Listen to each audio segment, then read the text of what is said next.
Hey everyone, welcome to a new episode of Pathetically Unfiltered. I am your host, Marabelle Blue. We have got a lot to cover. Just in short, I have been sick. My father went out and he just brought something back and made all of us sick. And then on top of that, I had a wonderful migraine that I had to battle for the last 3 days, in addition to being sick. So if you are new here, welcome to my channel. I am very happy to see new subscribers. This channel is a little bit of news, a little bit of my unfiltered rabbit hole, which I did have a topic in mind, but considering we had these drone situations, I may just switch it up just for that purpose. And if you are not new, welcome back. Let's get started. We are going to talk about the leader of the Green Party, Elizabeth Mays, and the speech that she gave to convict Trump and his also eloquent ideas of making Canada the 51st state. I'm telling you, nobody literally has any critical thinking skills whatsoever. So let's get started with this. I am going to share a video from Rebel HQ, which breaks down some of the speech. And of course, I will be inserting my eloquent comments with regards to the things that she was saying and like, what is convict Trump thinking? Oh, I forgot. He doesn't think. Let's get started. Hello, everybody. David Schuster here. Elizabeth May, Canadian Member of Parliament, leader of the Green Party, just delivered one of the most brutal takedowns of Donald Trump you will ever see. The bloodletting happened during a news conference broadcast on CPAC, Canada's version of C-SPAN in the United States. Newsflash, Donald Trump, we are not aspiring to be a 51st state. We are already a sovereign country. We are a nation. And anytime anyone looks around the world for the top 10 places to live, Canada's in the top half of the top 10, always. The United States? Never. Even the U.S. News and World Report, which puts together such a list, looks at things like affordability, access to health care, safe streets. Where do you want to live? Canada. May was just getting started. She brought up Donald Trump's recent social media post where he wrote, "Oh, Canada," with this AI-generated triumphant photo. No matter how many Trumps of him in business suits striding a Swiss mountain he posts with a Canadian flag, we're not intimidated. Yes, that is the Matterhorn in Switzerland. People who know Trump in business deals say this is his tactic before negotiation. Humiliation, business approach. Okay, so I take offense.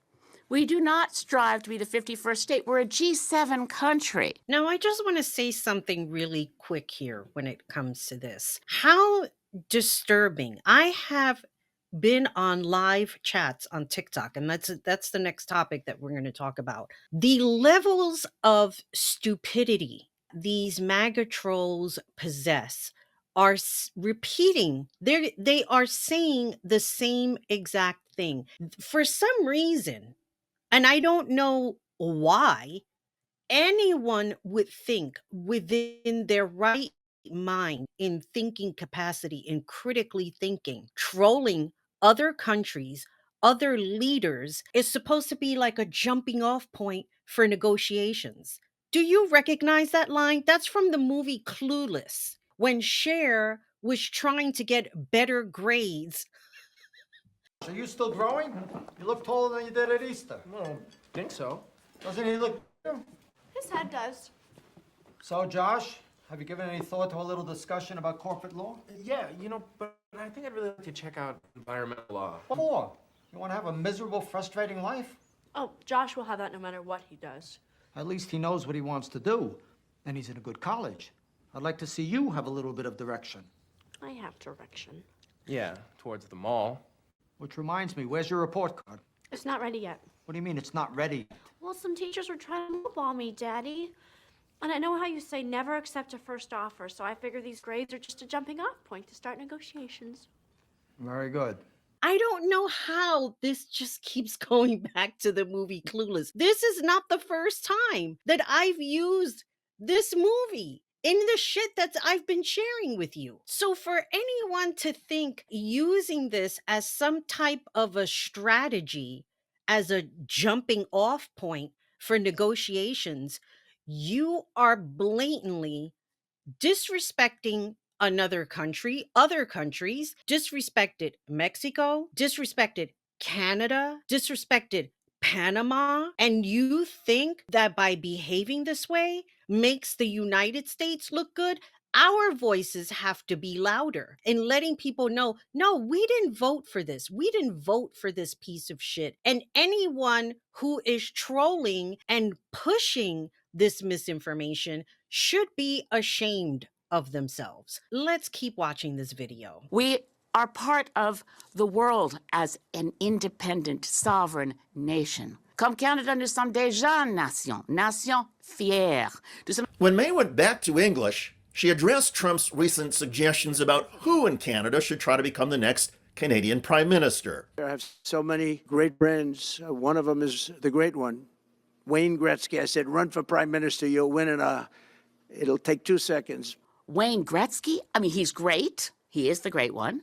He skates to where the puck is going. It's not going to MAGA.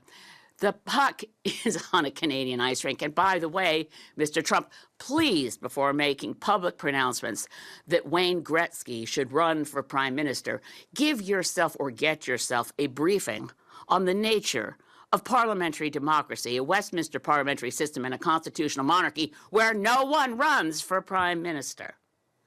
We have elections for members of parliament. We don't get to pick and choose among our billionaire friends for who gets a seat at the cabinet table. If they're not an elected member of parliament, well, Canadian system is different from that of the United States of America. I suggest that Mr. Trump find one of his grandchildren's school books and look at the year 1776, which may explain a few things to him about why our systems of government are different. Ouch. May then delivered her coup de grace. That French phrase means death blow to end the suffering of a severely wounded person or animal. May twisted the knife by turning the tables on Trump's idea of territorial expansion and annexation. Watch. Hey, Donald, have we got a deal for you? You think we want to be the 51st state? Nah, but maybe California would like to be the 11th province. How about it? California? Oregon, Washington, you've got geography in common with us. And not only that, we've already got a carbon trading system between California and Quebec. We've got some strong alliances on our west coast from British Columbia. There's been a lot of academic papers on the idea of Cascadia. So California, Governor Newsom, and Washington State, Jay Inslee, and newly elected Governor of Oregon, Tina Kotek. How about it? Want to put a referendum to your citizens? Because this is what you deal. Have we got a deal for you? This is what you get. Free health care.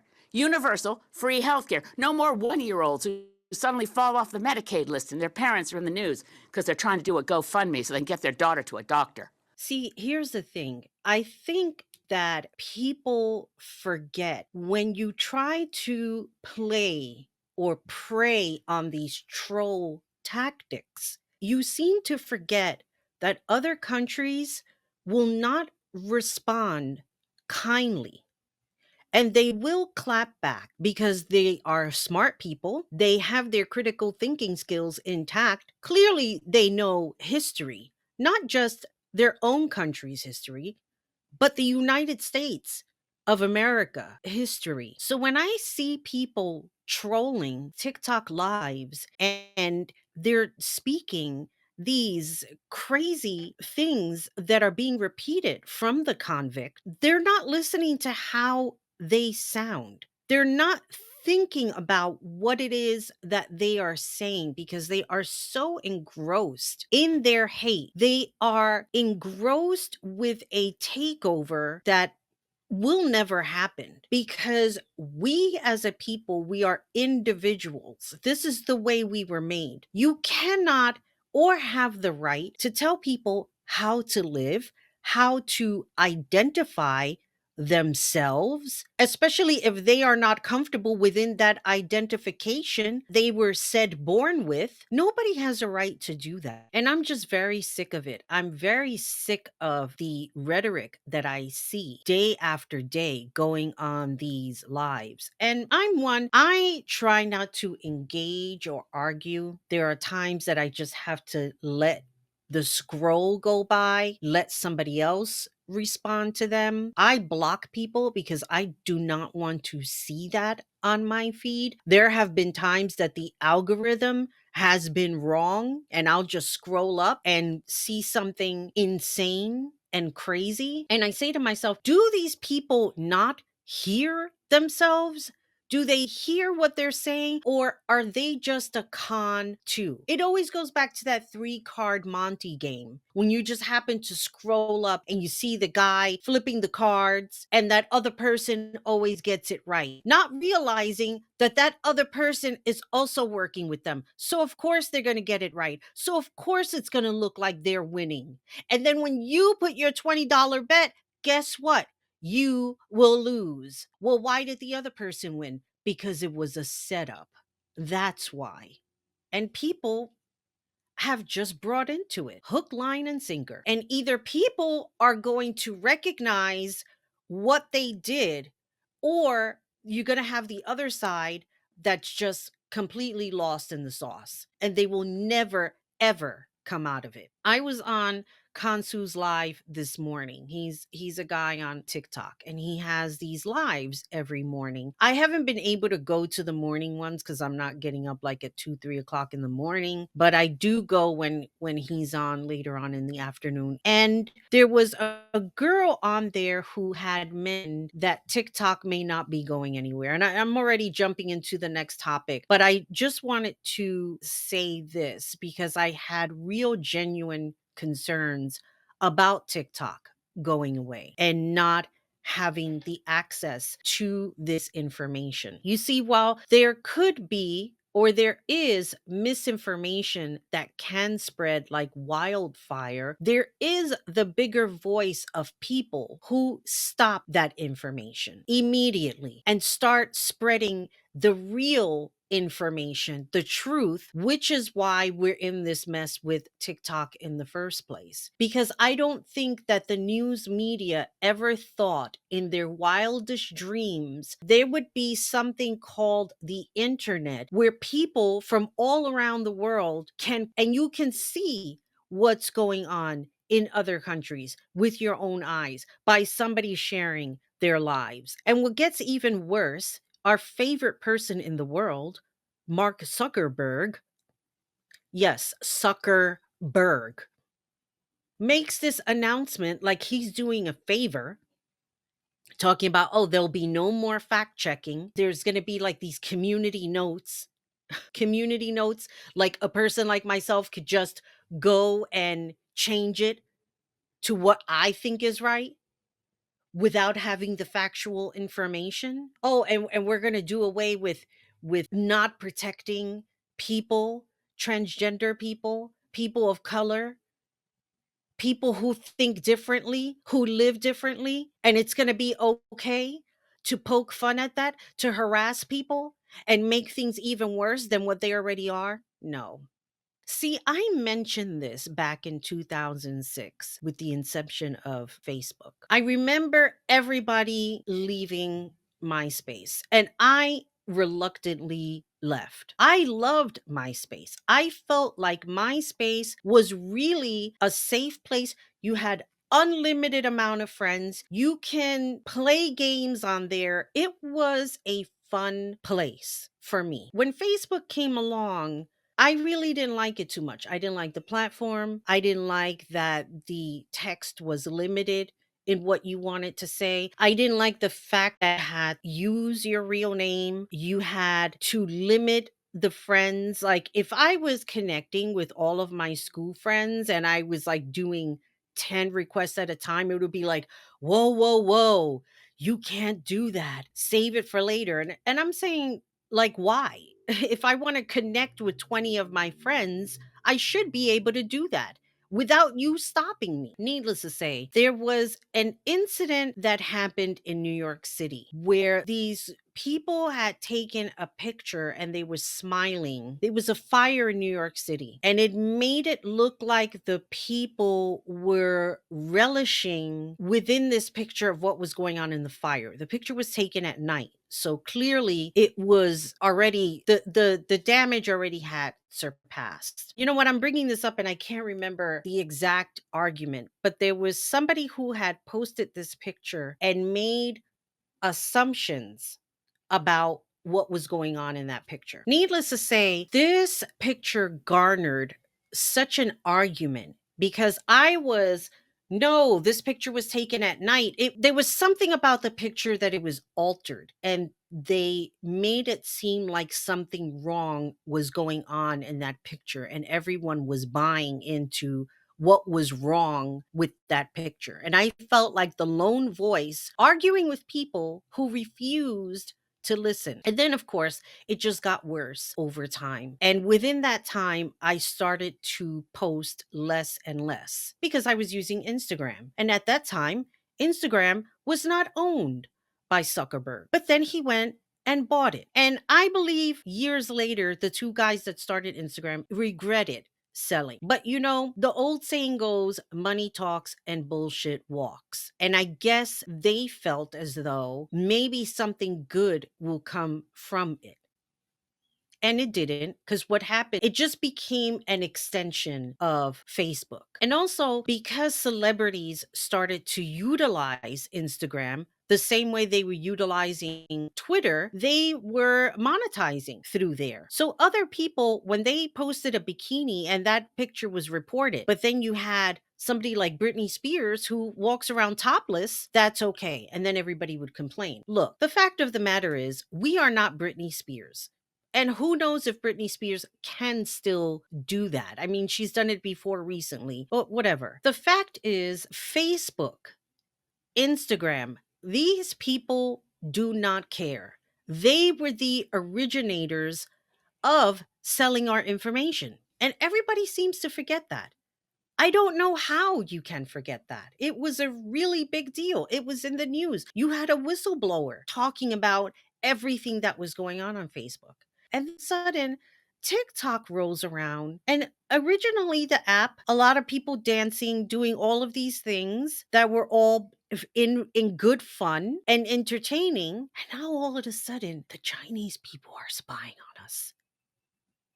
Why didn't you care when the Facebook people were allowing access to private accounts? From what I understood, I'm not saying this is factual. What I'm going by, things that I have heard down the pipeline over the years, especially when people were looking for jobs, employers were getting access to private accounts to see what the candidate was doing on the weekends, if they were taking pictures in bars, who were their friends, and were they worthy of having them as an employee, or were they going to be a problem? In one part, I can understand, but on the bigger part of it, why would you judge a potential employee from how they hang out on the weekends, whether or not they like to go to a bar? Granted, I've been sober now the last 33 and a half years. I've taken pictures in bars and I am not drinking because people were having events there that I was invited to, and I went, knowing full well what environment I was going to be a part of and that people were going to be drinking. That shit doesn't bother me because I know myself. I know I'm not going to fucking drink. But if I'm in a picture now with a group of people drinking and I am not drinking, and then I get tagged in that picture later on Facebook, and an employer now sees those tagged pictures that cannot be made private. Oh, I thought she said she was sober and she's hanging out in a bar. She's lying to us. That's the way they're going to take it. So for me to not defend a platform I have relied upon to promote my serve box business, to promote my life coaching and Reiki healing, to promote this channel and the things that I'm doing, barely have I gotten the same traction on Facebook and Instagram. Barely. I get more interaction with a site that cares about community than somebody who just cares more about themselves and selling our data. I wanted to talk about the things that was going on with TikTok. Kevin O'Leary was interested in buying TikTok. And if you don't know who Kevin O'Leary is, he's one of the people in Shark Tank. He's also a very big Trump supporter. And I saw in the news how he was looking to get assistance from the convict. I guess advice on how to buy it. He wasn't alone in trying to make this purchase. Frank McCourt, who's married to Jamie McCourt, she was the ambassador to France and Monaco from 2017 to 2021. She worked under Trump. All of these people who are interested in buying a platform is basically looking to ruin the platform, like how Twitter was ruined through Ilanka Muck, because he purchased that platform so he can continue his social engineering, spreading lies to people. From what I understand, the things that were going around about Los Angeles and the fires, I don't even want to read it because that will just really make me upset. People are taking joy in what is going on there. But if you're living in tornado land, trust, when the shit happens to you, don't come asking the government for help. Why should we help you when you're taking joy in other people's demise? That is not nice, but that is MAGA behavior. Referring to my notes, right? I put the main concern is suppressing relevant information, educational, as we say, or rather the truth. These people want to control our narrative as truth seekers and keeping history alive by avoiding repeating the same mistakes and expecting different results. Remember, those who forget are doomed to repeat. This is what I hear a lot with these MAGA trolls, especially the young ones. Well, why do I need to learn about history? I just need to understand the here and now. In order for you to understand the here and now, you must understand history. When we don't have the history staring at us in the face, we will forget. See, I was the person, I didn't want the statues being torn down. I wanted them there as a reminder. Look at what happened.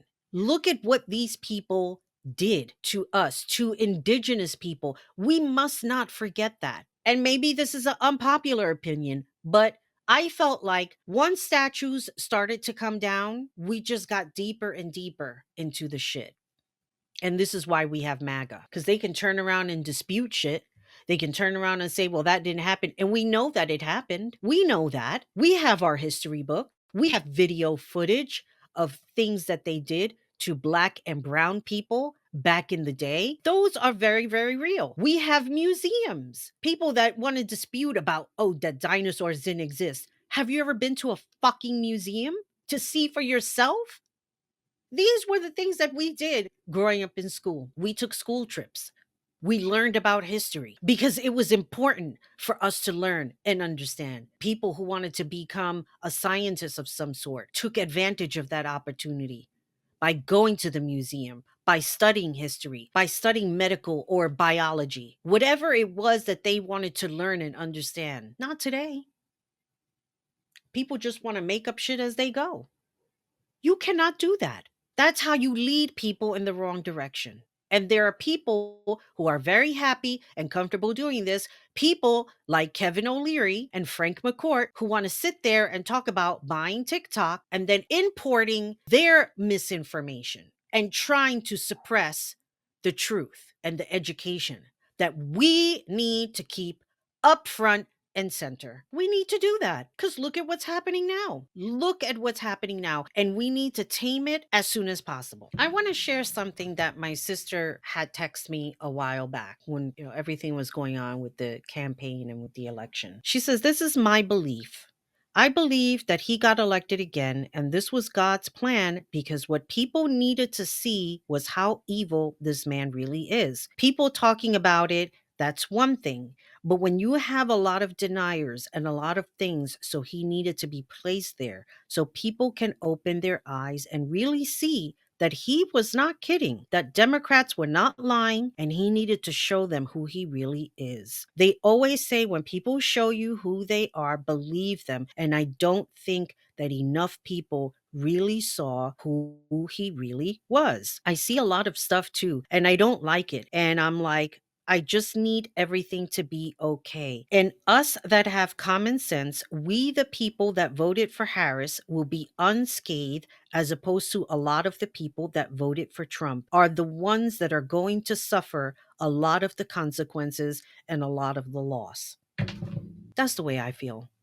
I may sound insensitive, indifferent, and then people, well, a life coach, you're supposed to be understanding. I do understand. I am very empathetic, but I will not waste that empathy on people who do not care about humanity, who want to sit there and make fun of people and poke at their travesties like it is a good thing. Shame on you. Seriously, shame. No good can come from people who behave this way. And it's scary because if these same people have children, what are you teaching your child? And hopefully that your child will grow up and see things differently from what you see and how you perceive things. That is not a way to live. And going back to Kansu's live that I was on earlier, this girl, she mentioned something about these people. They are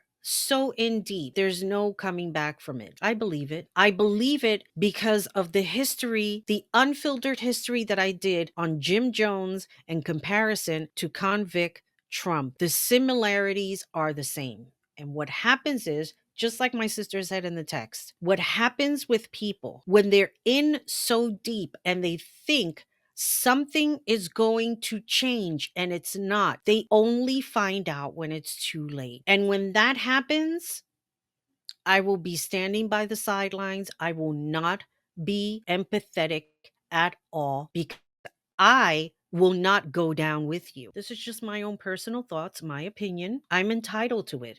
I am entitled to defend and protect myself as anyone else will defend and protect their family, their immediate friends, whoever it is that they have around them. They will. I believe in my heart we are going to be okay. Right now, we are enduring uncertainty that people are not very comfortable with. I am not comfortable with uncertainty. I want to know what is going to happen next. And a lot of the times, that's not the way how life works. We are not going to know what's going to happen next, but we can stay as informed as we can be, become part of a community. This is what TikTok has become. And I'm really, really hoping at the end of the day, when January 19th comes, we still have a TikTok and we still have a community and we can remain informed. And that's all I got for now. With all that being said, this is Marabelle Blue signing off. If you have not hit subscribe, please do so. Please share this video and please comment your thoughts. I want to see more engagement on this channel. And I want to say as well,